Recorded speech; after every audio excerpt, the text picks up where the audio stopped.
오늘 우리에게 주신 하나님의 말씀은 사무엘하 13장 15절부터 29절의 말씀입니다.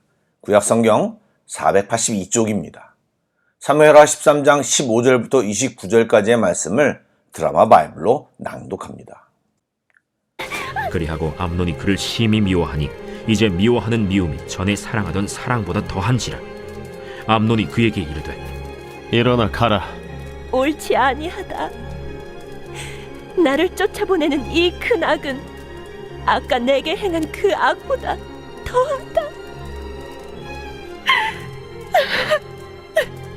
암논이 그를 듣지 아니하고 그가 부리는 종을 불러 이르되 이 계집을 내게서 이제 내보내고 곧 문빗장을 찌르라. 암논의 하인이 그를 끌어내고 곧 문빗장을 치르니라. 다말이 채색 옷을 입었으니 출가하지 아니한 공주는 이런 옷으로 단장하는 법이라.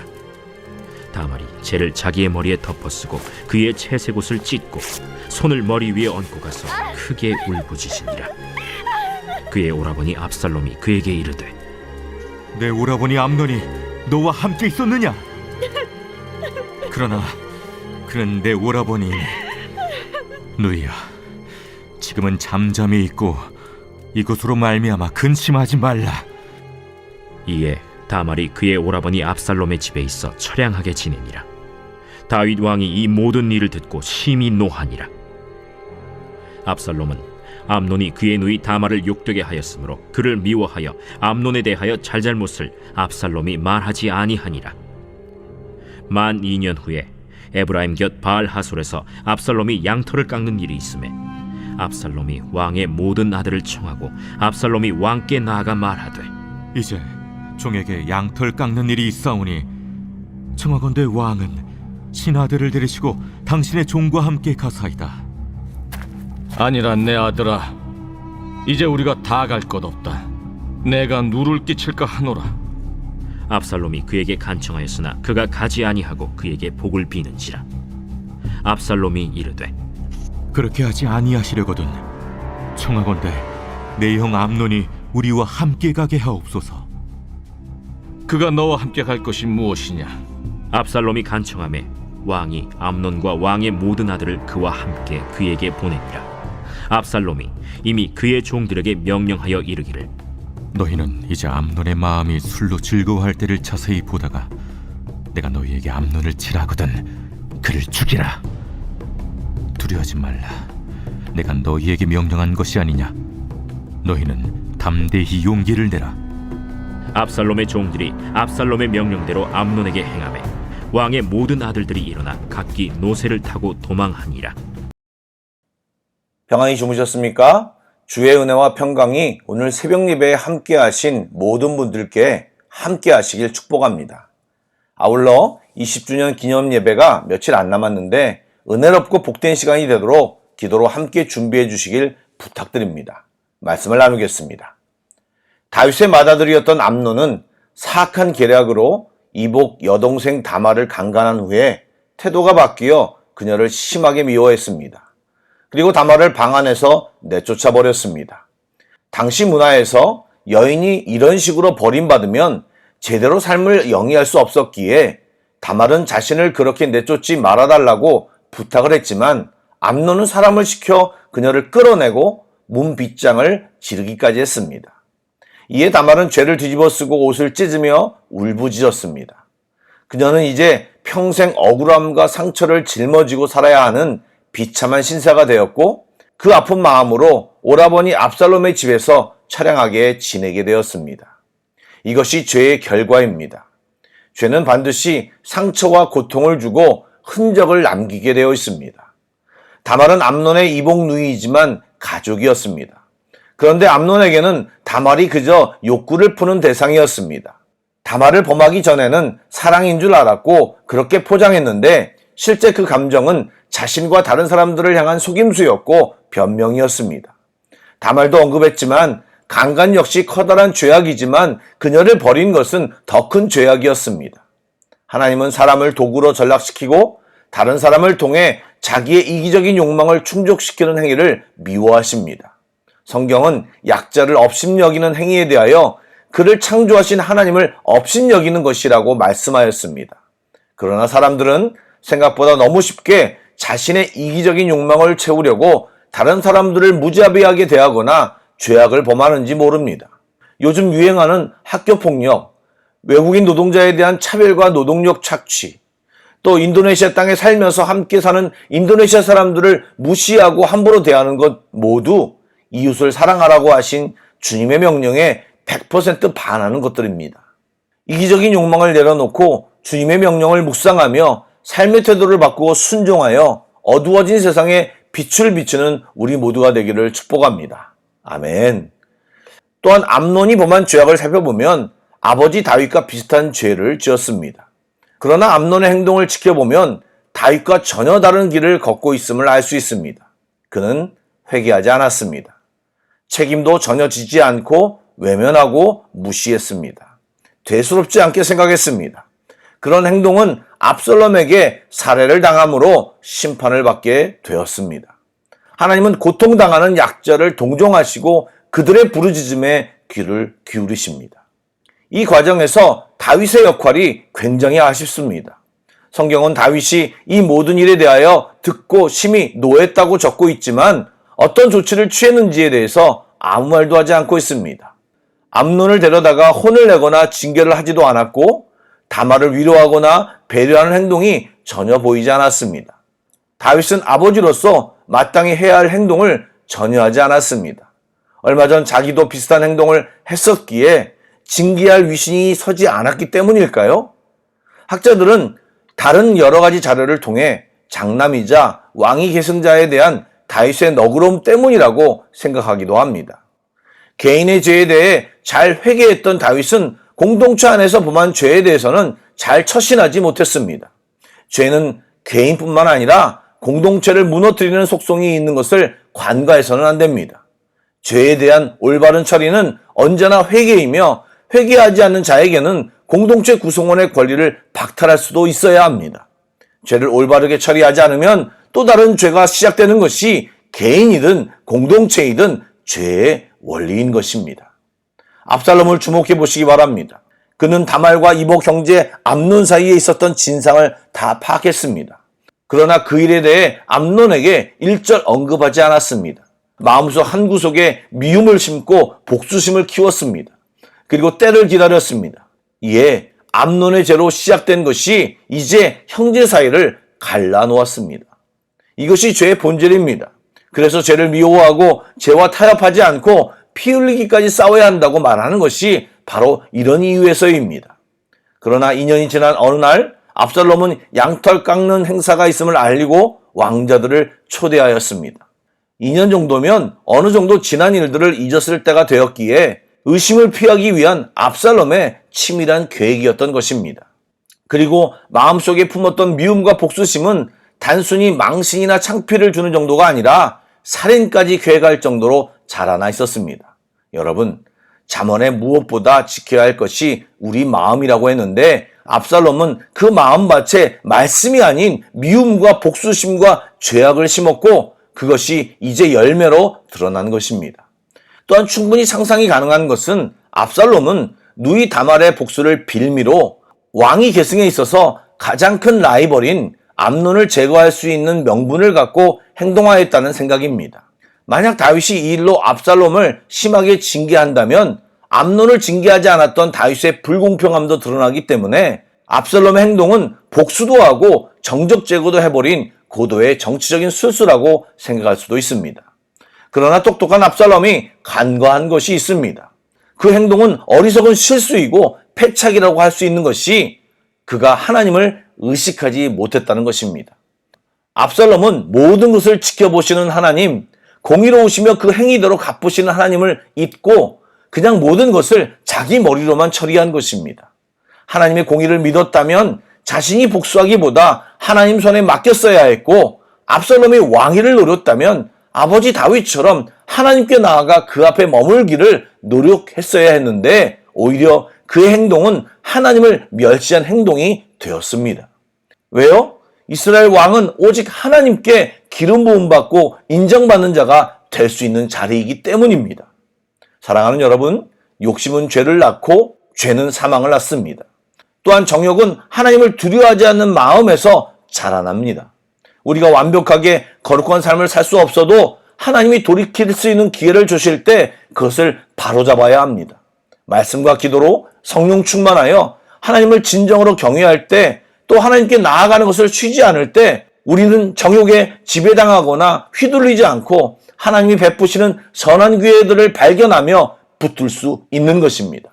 또한 죄의 결과와 무서움을 바로 알고 경각심을 가지고 죄와 싸워야 합니다.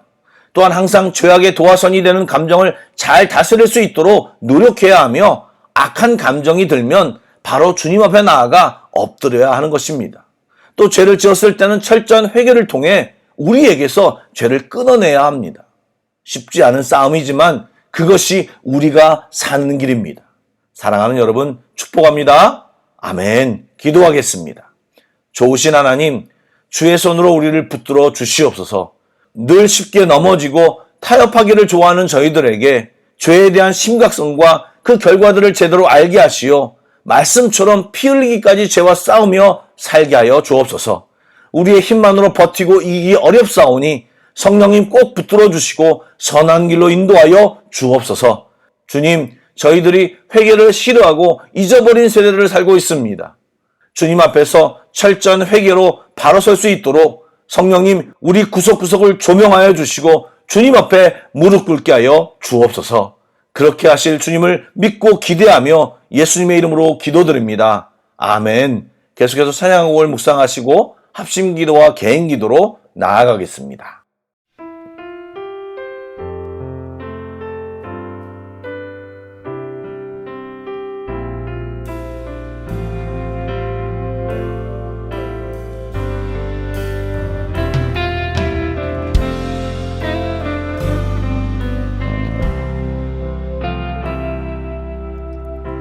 두려운 마음 가진 자여 놀라지 말라. 주 너의 하나님 강한 손으로 주 이름 부를 때 다시 고백할까요? 두려운 마음 가진 자여 놀라지 말라. 주 너의 하나님 강한 손으로 주 이름 부를 때 주님 구하시니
주